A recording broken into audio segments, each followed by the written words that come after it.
కుందేలు కథ. అనగనగా ఒక పెద్ద అడవి. ఆ అడవిలో పచ్చని చెట్లు, పెద్ద పెద్ద కొండలు, తీయటి నీళ్లతో నిండిన చెరువులు ఉండేవి. అక్కడ జింకలు, కుందేళ్లు, కోతులు, ఎలుగుబంట్లు, ఏనుగులు ఇలా అనేక జంతువులు ఆనందంగా జీవించేవి. ఆ జంతువులతో పాటే ఒక క్రూరమైన సింహం కూడా అదే అడవిలో.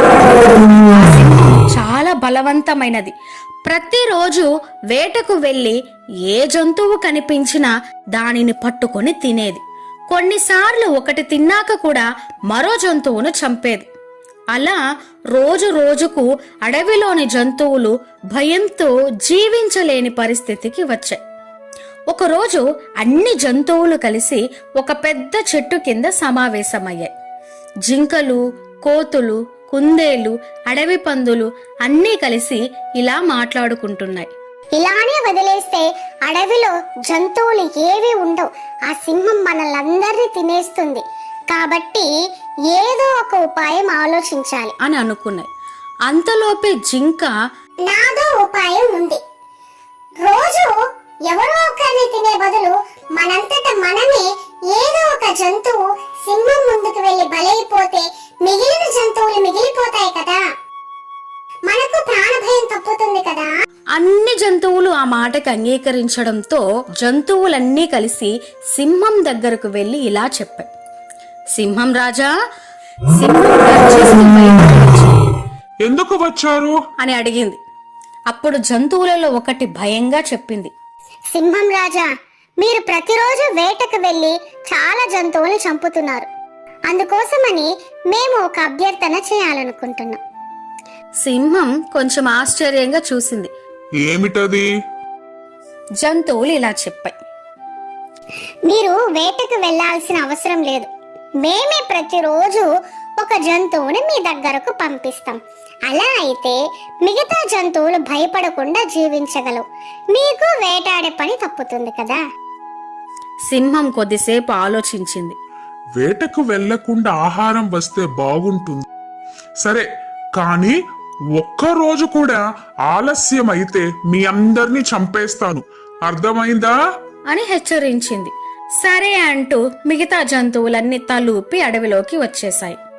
అలా ప్రతిరోజు ఒక జంతువు సింహం దగ్గరకు వెళ్లడం ప్రారంభమైంది. రోజులు గడిచాయి. అలా ఒకరోజు కుందేలు వంతు వచ్చింది. అడవిలోని జంతువులన్నీ భయపడసాగాయి. చిన్న కుందేలు ఎలా సింహం దగ్గరికి వెళుతుంది అని వాళ్ళు బాధపడ్డారు. కాని ఆ కుందేలు చాలా తెలివైనది. అది నెమ్మదిగా సింహం గుహ వైపు బయలుదేరింది. కాని దారిలో ఒక బావి దగ్గర ఆగింది. అప్పుడే కుందేలుకి టక్కన ఒక తెలివైన ఆలోచన వచ్చింది. కొంతసేపు అక్కడే ఆలస్యం చేసి తరువాత సింహం దగ్గరకు వెళ్ళింది. అప్పటికే సింహం చాలా కోపంగా ఉంది. ఎందుకు ఆలస్యమైంది అని గట్టిగా గర్జించింది. కుందేలు భయపడినట్లు నటిస్తూ చెప్పింది, మరేమో మహారాజా, నేను ఒక్కడినే రాలేదు. మేము 5 కుందేళ్లు వస్తున్నాం మీ ఆకలి తీర్చడం కోసం. సింహం ఆశ్చర్యపోయింది. మరి మిగతావెక్కడా? కుందేలు ఇలా చెప్పింది, దారిలో ఒక పెద్ద సింహం మమ్మల్ని ఆపింది. అది అడవికి నిజమైన రాజు నేనే అని చెప్పింది. 4 కుందేలను అది తినేసింది. నన్ను మాత్రమే మీ దగ్గరకు పంపించింది సింహం గారు. అది విన్న వెంటనే సింహం కోపంతో ఉడికిపోయింది. ఈ అడవికి రాజు నేనే. ఆ సింహం ఎక్కడ ఉంది?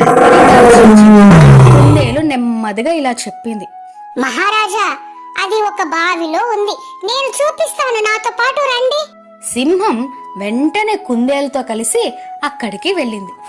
కుందేలు బావి దగ్గరికి తీసుకెళ్లి ఇలా చెప్పింది, మహారాజా, అది ఈ బావిలో దాక్కుంది. సింహం కోపంతో బావిలోకి చూసింది. అందులో తన ప్రతిబింబం కనిపించింది. సింహం గర్జించగానే బావిలో కూడా అదే గర్జన వినిపించింది. దానిని చూసి ఇది ఇంకో సింహం అని భావించింది. నేను గర్జిస్తే తిరిగి నా మీద గర్జిస్తుందా అని కోపంతో వెంటనే బావిలోకి దూకింది. కాని బావి చాలా లోతుగా ఉంది. సింహం నీటిలో పడిపోయి బయటకు రాలేకపోయింది. కొద్దిసేపటికి సింహం చనిపోయింది. కుందేలు ఆనందంగా అడవికి తిరిగి వచ్చింది. అడవిలోని జంతువులన్నిటికీ జరిగిన విషయం చెప్పింది. అందరూ చాలా సంతోషపడ్డారు. కుందేలు తెలివిని అందరూ ప్రశంసించారు. ఆ రోజు నుంచి అడవిలోని జంతువులు మళ్ళీ భయం లేకుండా ఆనందంగా జీవించాయి.